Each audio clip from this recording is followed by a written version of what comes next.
Hey, it's Matt from Hidden Machine, here again with another installment in the Remedy Connected Universe series here on Hidden Machine. Now, like I've said every video, and you might be getting sick of hearing it, but hey, maybe it's your first time. This is a breakdown of the Remedy Connected Universe as a whole. And this content is taken from a larger video that was published back in late 2021. It's a 3-hour long piece that explores the whole thing, but we're taking it, we're chopping it up, and we're sending it back out to you in smaller pieces. Now, this is the biggest piece so far out of this whole series, and it's going to cover the game Quantum Break. Published by Microsoft, this is one of the games developed by Remedy that they don't have the rights to. So they don't own this IP, but that doesn't mean that the story of Quantum Break can't also find ways to weave its way into the Remedy Connected Universe. It can get pretty complicated at points, but hopefully by the end of the video, it all makes a lot more sense. We're going to be talking a bit about Quantum Break, a bit more about the official Remedy Connected Universe. We'll talk about how Quantum Break kind of sets up the story for Alan Wake 2, and we'll take a brief look at the Quantum Break novel, which is not a novelization of the game, but actually a novel set in a sort of alternate timeline in Quantum Break that tells its own story, and it was authored by someone who worked on the game early on, part of the dev team, and it's a pretty interesting item, which is not canon, but still worth checking out and worth mentioning.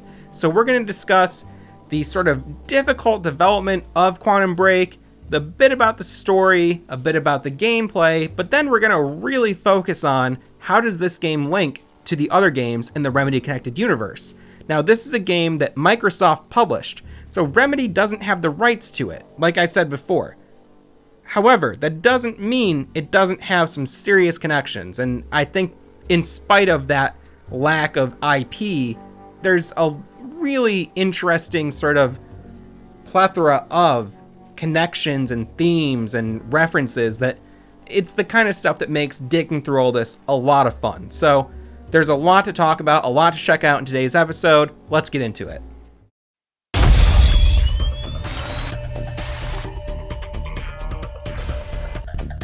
Hey guys, I'm Sean Ashmore, and this is Quantum Break.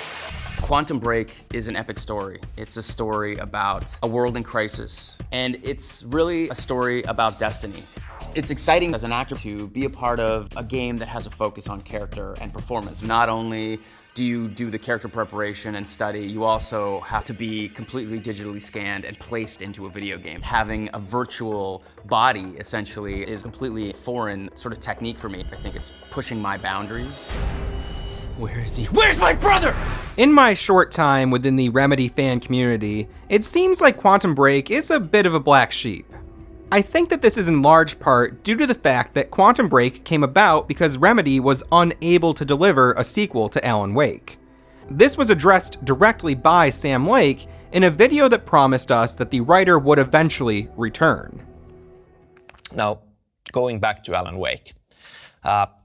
Wake is really dear to me and to everyone at Remedy. We knew from the beginning that when Wake ends up in the dark place, getting out from there is going to be a long, hellish journey and a hard struggle. And I guess that where we are now is fiction becoming reality. We definitely want to keep on working on Alan Wake. I definitely want to create something new for Alan Wake when the time is right.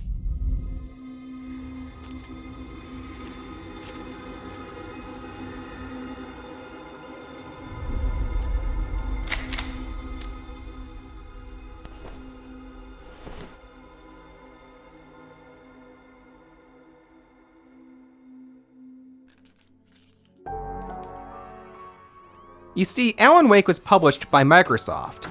It's a cult classic, but the game really didn't sell very well when it was first released. When Remedy came to Microsoft with a pitch for Alan Wake 2, a game that would combine a traditional video game experience with a live-action show, Microsoft was intrigued. However, they didn't want another Alan Wake game. Some of the basic ideas for Alan Wake 2 were then shifted to an entirely new IP, one that would be owned by Microsoft. It also seems that Remedy attempted to make a more mainstream AAA type title with Quantum Break, and in creating a game that attempted to appeal to a wider and more general audience, they made some decisions that seem to have turned off some of the fans who came on board through Alan Wake and Max Payne. That said, the game still has a very strong following, and despite being owned by Microsoft and not being able to officially and legally be a part of the Remedy connected universe, Quantum Break is still crucial in understanding some of the deeper mysteries of the Remedy connected universe. I struggle to really summarize the game because it's an extremely dense story. While Alan Wake contained a sizable cast of characters, all with their own unique backstories and motivations, a great deal of their contributions to the main story of the game appear on screen.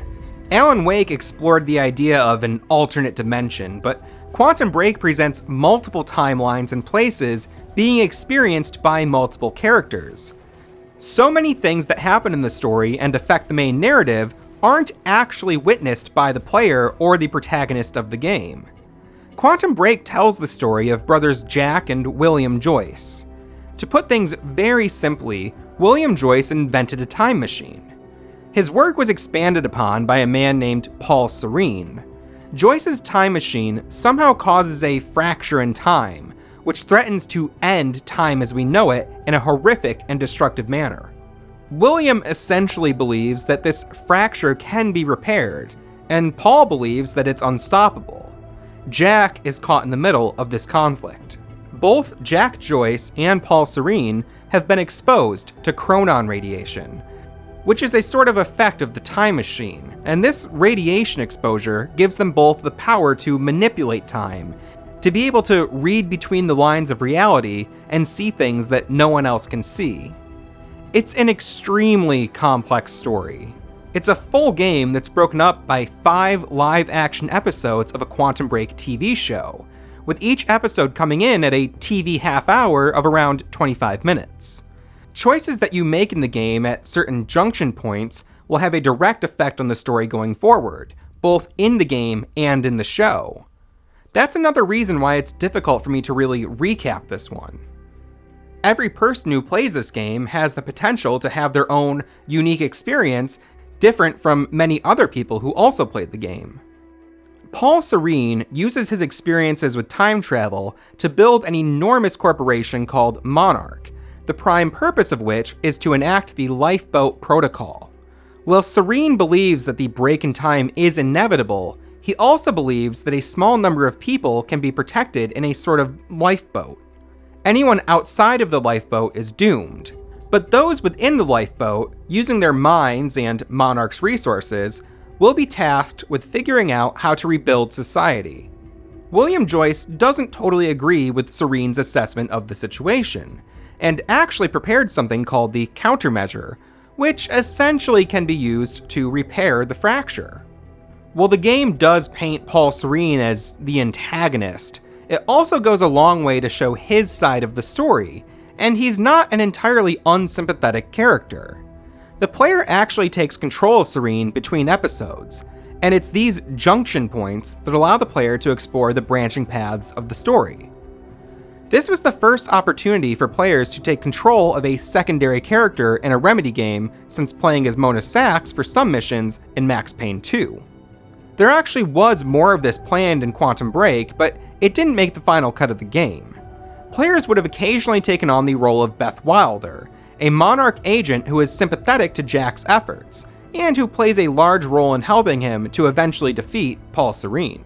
I know this seems really rushed after the in-depth breakdowns I've given of all the other Remedy games so far, but the basic beats of the story are quite simple. It's a panicked sort of back and forth between the Joyces and Serene, but that part of the narrative doesn't really break any new ground. It's heroes versus the villain, even if that villain turns out to be more complicated and conflicted rather than pure evil. The complexity of the narrative really comes through the choices that the player makes, the developments taking place in the live-action segments, the extensive in-game lore, and understanding the greater effects that the time machine has had on the world of Quantum Break. Jack Joyce and Paul Serene aren't the only people who have been changed by chronon radiation. And while the story leaves a few loose ends on the topic, it suggests that some characters are even more powerful than Joyce or Serene and have a more nuanced understanding of how to shift through time. Quantum Break is a wonderful story, but I do feel that there are some growing pains evident in the game. While Alan Wake was accompanied by a web series, the entirety of Bright Falls is just a bit longer than a single episode of the Quantum Break series. Characters from the game appear briefly in the show, and characters from the show appear briefly in the game, but the two largely feel like parallel narratives that could exist entirely separate from one another. They do intertwine, but the points where they intersect never feel crucial to either experience, at least in my opinion. Much like Alan Wake, the game is broken up into distinct sections of combat and exploration.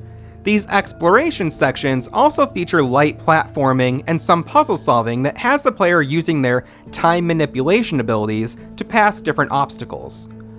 While I don't mean to sound overly critical of this game, for me, the scope of the gameplay didn't quite line up with how massive of a story was being presented to me. Many of the puzzles that I mentioned basically boil down to fancy QuickTime events.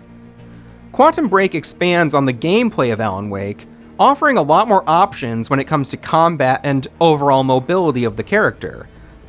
But it also expands on the amount of exposition and information presented to the player, which is a lot considering how dense of a story Alan Wake tells.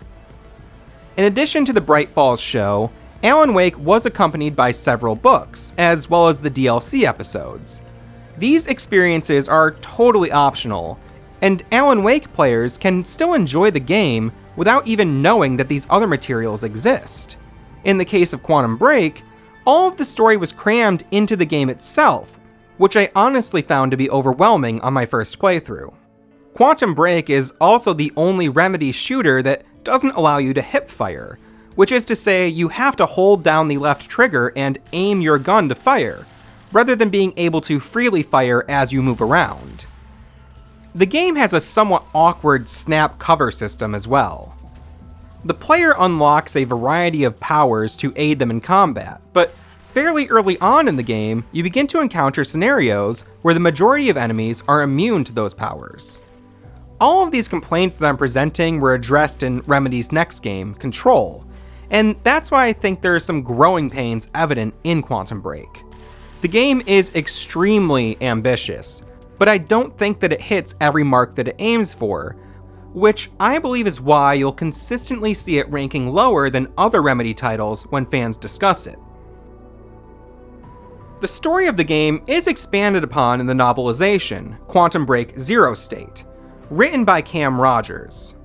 Rogers is someone who worked at Remedy and had a hand in the early development of Quantum Break, and so he knew the world very intimately. The foreword of the book is written by Sam Lake, and it talks about the general uselessness of adapting a video game to a novel. He goes on to say that this book aims to break free of those traps to create something that enriches the overall experience and stands on its own as a compelling work of literature. The foreword also mentions something that I've brought up several times in this video. Sam Lake says, "I love the idea of echoes and twisted mirrors." He says that the in-game television shows in Max Payne and Alan Wake were echoes of the stories in those games.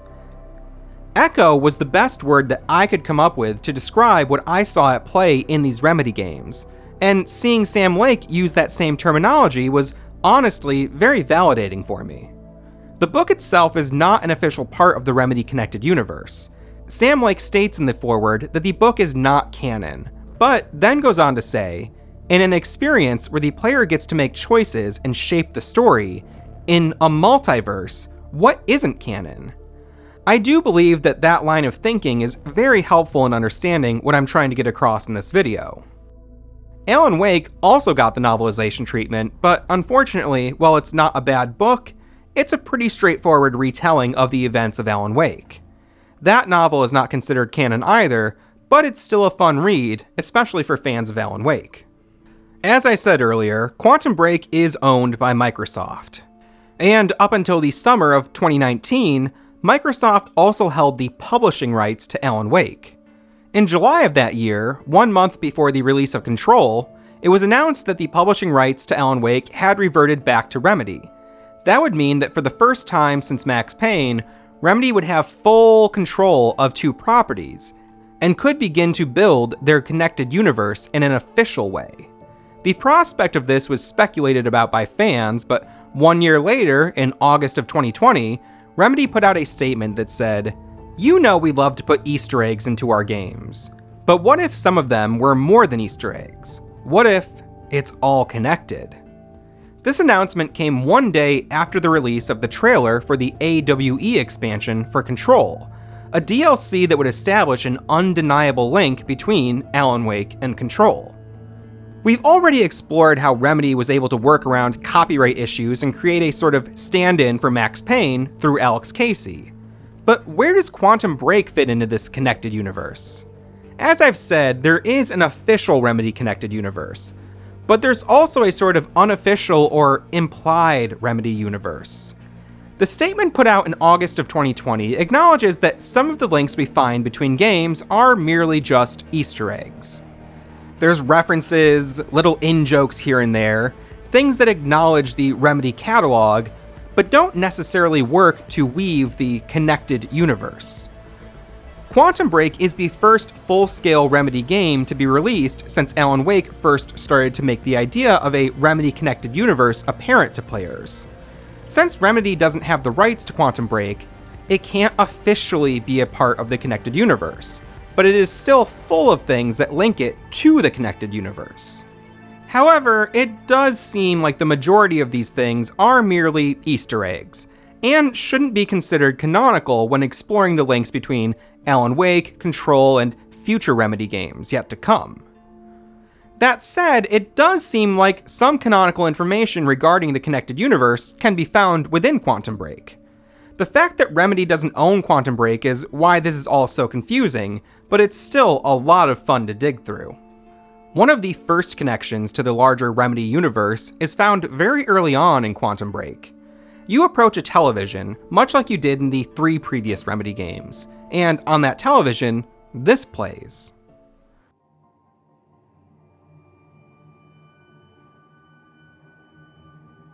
It's not a lake. It's an ocean.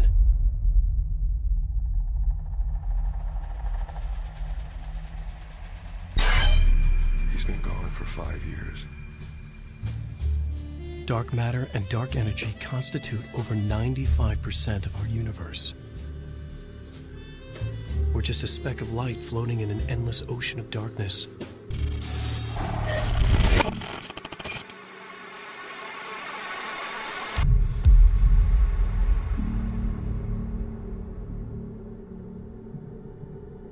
Every story finds its writer.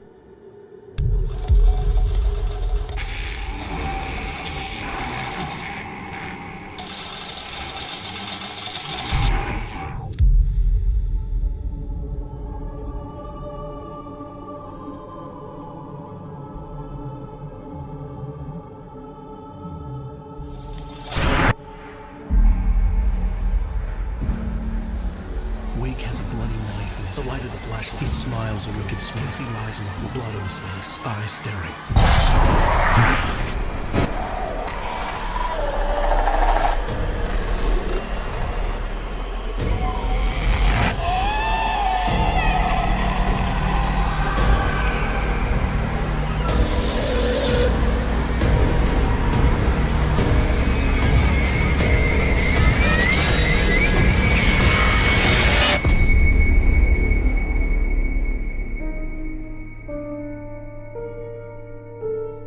All of us have two faces, the one we wear for all to see, and the face that lies beneath in the dark.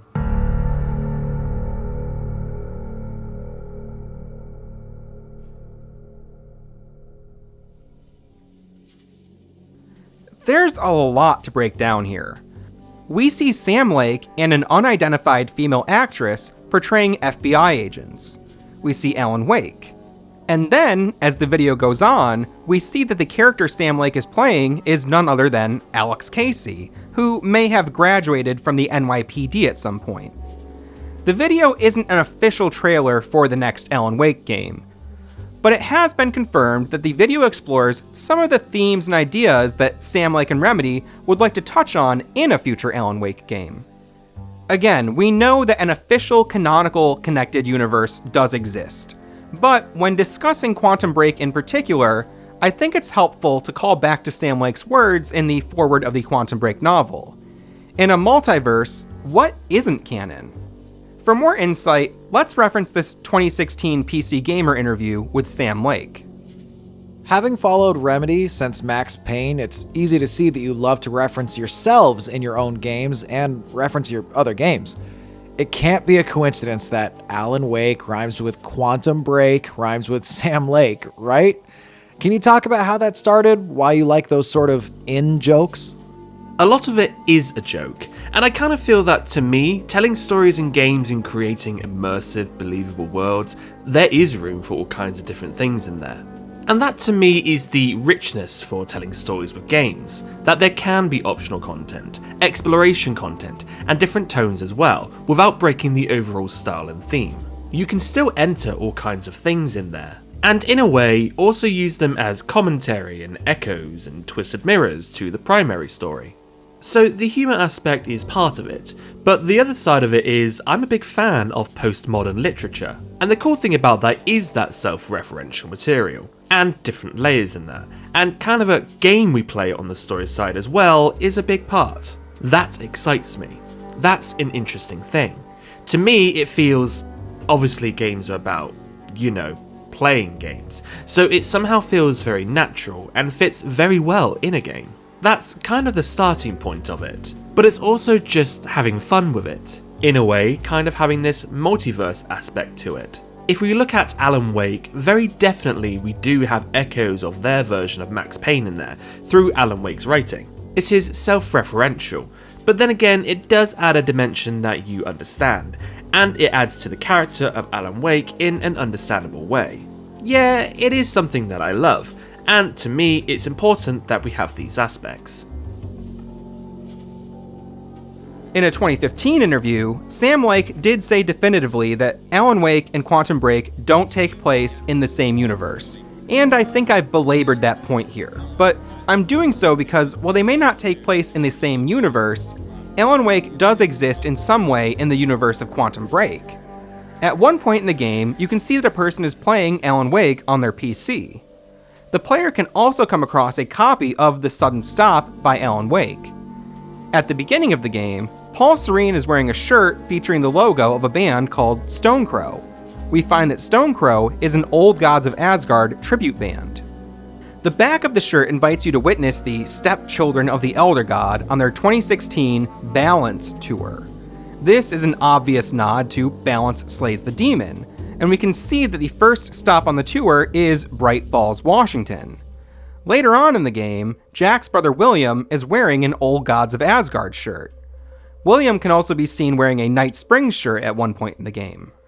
Like other Remedy games before it, Quantum Break uses all sorts of familiar mediums to offer optional lore and information to the player. At one point, the player comes across a TV playing Night Springs. However, the announcer for the show has gone missing, and so tryouts must be held to find a replacement. At another point in the game, Jack overhears two security guards who are working overtime shifts. One asks the other what he's going to do with the surplus cash, and the other guard replies that he's going to buy a tanning bed and live in it. When asked what he means, the guard says that it's a reference that the other man just wouldn't get.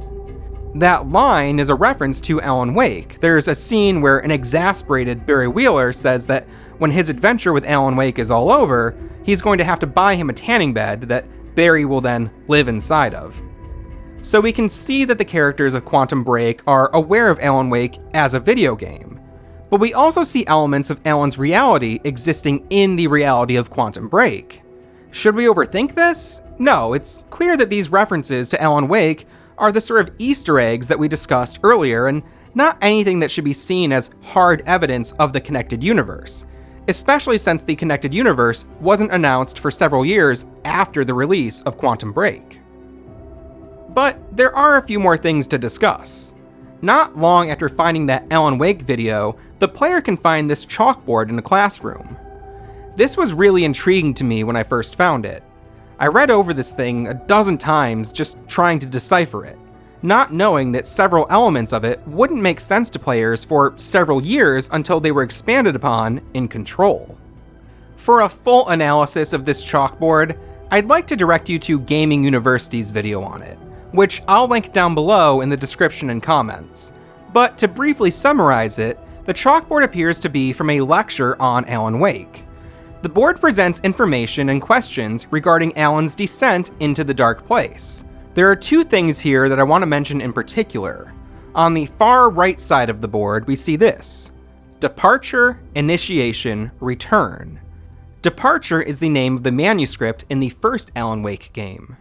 Return is the name of the manuscript that Alan begins at the end of the DLC episodes, the one that will hopefully bring him back into reality. We see that he started writing it at the end of the second DLC, but 2 years later, in American Nightmare, he's still in the Dark Place, so obviously he failed to escape. One can assume he failed because he skipped the second step, initiation. This idea of doing things in a particular order is explored in Alan Wake's American Nightmare, and the cycle of departure, initiation, return is a clear reference to the concept of the hero's journey, or the monomyth. This is a concept that has been discussed and studied by many people throughout history, and one notable scholar on the topic was Joseph Campbell. Campbell describes the monomyth as having 17 stages, and these stages are divided into 3 sections or acts. I'm going to read this directly from Wikipedia, in part because I think it's a good summary of the concept, but also because I get a kick out of just how blatant of a link there is between the story of Alan Wake and the writings of Joseph Campbell. In the departure narrative, the hero or protagonist lives in the ordinary world and receives a call to go on an adventure. The hero is reluctant to follow the call, but is helped by a mentor figure. The initiation section begins with the hero then traversing the threshold to an unknown or special world, where he faces tasks or trials, either alone or with the assistance of helpers. The hero eventually reaches the innermost cave, or the central crisis of his adventure, where he must undergo the ordeal, where he overcomes the main obstacle or enemy, undergoing apotheosis and gaining his reward, a treasure or elixir. The hero then must return to the ordinary world with his reward. He may be pursued by the guardians of the special world, or he may be reluctant to return and may be rescued or forced to return by intervention from the outside.